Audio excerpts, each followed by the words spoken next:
Құрметті отандастар, өткенге бір сәт көз жүгіртсек. 1997 жыл. Тәуелсіздігін жаңа алған мемлекет. Асқақ амбициялар, өзен боп ағылған мұнай. Ал елбасы көгілдір экраннан былай дейді: Қазақстан 2030. Біз әлемдегі ең бәсекеге қабілетті 50 экономиканың қатарына кіреміз. Ал міне биыл 2025 жыл. Бірақ Қазақстан сол топ 50 елдің қатарына қандай нәтижемен кіре алды? Бүгін біз Қазақстан 2030 деп аталатын жаһанға жария болған бағдарламаның немен басталып, немен аяқталғанын талқылаймыз. Егер ұлан байтақ жеріміз табиғи байлыққа толы болса, біз әлі неге кедейміз? Халық жан бағумен әлек болғанда кімдер қалтасын қампайды бүлгерді? Ең бастысы, Қазақстан 2050 бізге не әкеледі? Бұл жаңа ұран ба, әлде биліктегі топ үшін ескі жем сау ма? Ендеше сәтсіз мемлекеттік бағдарламаларды талдайтын кезекті айдарымызды жалғастырамыз. Қазақстан 2030 бағдарламасы 1997 жылы елдің тұңғыш президенті Нұрсұлтан Назарбаевтың бастамасымен қабылданды. Құжатта алдағы 30 жылда Қазақстанды ұлы мемлекетке айналдыратын 7 басымдық алтын әріппен жазылған еді. Бірақ шынайы өмірде бұл басымдықтар қалай жүзеге асты? Ұлттық қауіпсіздік, саяси тұрақтылық, экономикалық өрлеу, білім және медицина, энергетикалық ресурстар, инфрақұрылым, сыбайлас жемқорлықпен күрес. Назарбаевтың уәдесі бойынша 30 жыл ішінде Қазақстанның жалпы ішкі өнімі 10 есе өседі. Оның жартысы шикізатқа тәуелсіз секторға тиесілі болады. Халықтың табысы 5 есеге артады. Жұмыссыздық 3%-ға дейін төмендейді. Білім мен медицина сапасы шарықтап, халықтың өмір сүру ұзақтығы артады. Бірақ ең бастысы, 2030 жылға қарай Қазақстанда сыбайлас жемқорлық жойылады. Ал бүгін 2025 жыл. Қайсысы орындалды? Мемлекеттік бағдарламаның қорытындысын шығаруға 5 жыл қалды.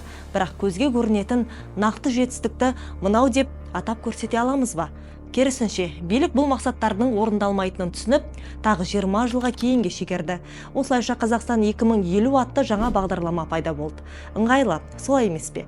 Жыл сайын межені кейінге асыра беруге болады. Алайда ең сорақысы бұл емес екен. 1997 жылы Қазақстан жаңа қалыптасып келе жатқан жас мемлекет еді. Табиғи байлыққа толы қазыналы жеріміз дұрыс басқарылуға жетеді.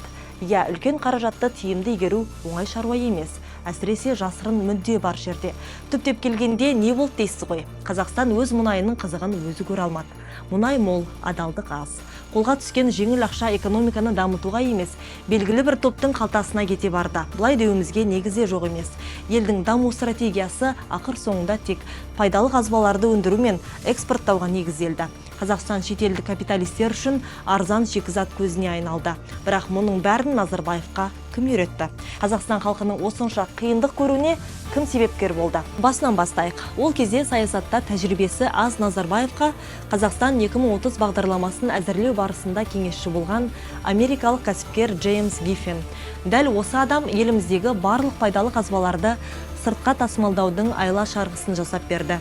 Ол бағдарламаның мәтінінде әдейі астарлап, әдемі сөздермен әрлеп жазды. Ұлттық қауіпсіздік, жер тұтастығын сақтау, ірі трансұлттық капиталдың елге келуіне, халықтың төзімділік танытуының маңыздылығы сияқты ұрандармен көмкерілген құжаттың шын мәнінде кімге қызмет еткені енді түсінікті.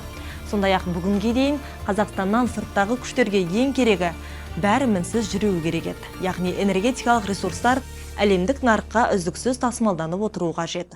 Ал халық пен оның әл-ауқаты оларды ешқашан қызықтырған емес.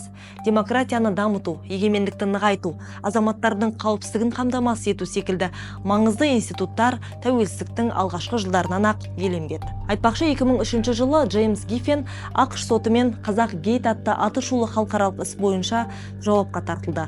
Ол сол кездегі президент Назарбаев пен премьер-министр Нұрлан Балғымбаевқа 84 миллион доллар көлемінде пара бергені үшін айыпталды. Бұл қаражаттың Швейцария банктеріндегі есепшоттарда сақталғаны анықталды. Ал ол қаржы шын мәнінде Қазақстан қазынасына тиесілі болу керек еді. Гиффин жалпы Қазақстандағы мұнайға қатысты жасырын келісімдермен, әсіресе теңіз кен орнына байланысты істерімен танымал болған. Бірақ осындай дау-дамайға қарамастан ол ауыр жазаға тартылған жоқ. Тек айыппұлмен құтылды. Бұл оның ақш-тың арнайы қызметтерімен және жоғары лауазымды тұлғалармен байланысы болуы мүмкін екенін көрсетеді. Өз кезегінде Назарбаев пен оның әулеті де 20 жыл ішінде байлыққа белшеден батқан тапты. 2020 жылдың желтоқсанында Азаттық радиосы жүргізген зерттеу бойынша Назарбаевтың отбасы мүшелері мен олардың туыстарының Еуропа мен ақш-та кемінде 785 миллион долларға жылжымайтын мүлік сатып алғаны анықталды. Бұл қаржы шын мәнінде елдің дамуына жұмсалуы тиіс еді.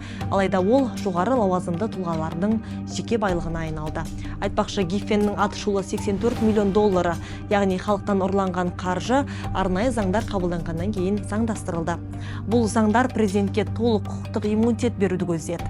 Сонымен қатар Назарбаев бірнеше рет өзі үшін өзгерткен Конституцияға сәйкес тұңғыш президент өз қызметінде болған кез келген әрекеті үшін айрықша құзыреті мен кепілдіктері, сондай-ақ саяси әрі құқықтық жағдайы белгіленген. Дәл осы құқықтық қорғаныс оған заң алдында жауап беруден құтылуға мүмкіндік берді. Иә, бұл ақпарат сіз үшін жаңалық болмауы мүмкін, бірақ біз бүгінгі күнгі мәселелердің шынайы себептерін көрсетуге тырыстық. Қадірменді астаналықтар, сіздер бәйтерекке қарағанда бойыңызды қандай сезім билейді? Бұл елорданың ең басты символы, Қазақстанның ұлы болашағының сәулетті көрінісі. Көңіліңізді мақтаныш керней ме? Әлде сол жағалаудағы зәулім ғимараттар мен жылтыр әйнек фасадтардың артында тұрған шынайы жағдай ойландыра ма? Осы 2,6 миллиард теңге жұмсалған нысан тозығы жеткен аудандарды, 5 қабатты ескі үйлерді, қыста жылусыз қалған баспаналарды жасыра ала ма? Беті жылтыраған зәулім ғимараттардың тасасында кедейлік шегінде өмір сүріп жатқан 11 миллион қазақстандықтың ауыр жағдайы қашанғы елеусіз қала бермек? Қазақстан 2030 бола ма, әлде Қазақстан 2050 ме? Айырмашылығы жоқ. Мұның бәрі театралдық декорацияға ұқсайды. Қымбатты оқырман, сырт көзге жарқыраған сәулетті, еңселі ғимараттарды көргенде сізді не толғандырады? Өз пікіріңізді жаза кетіңіз.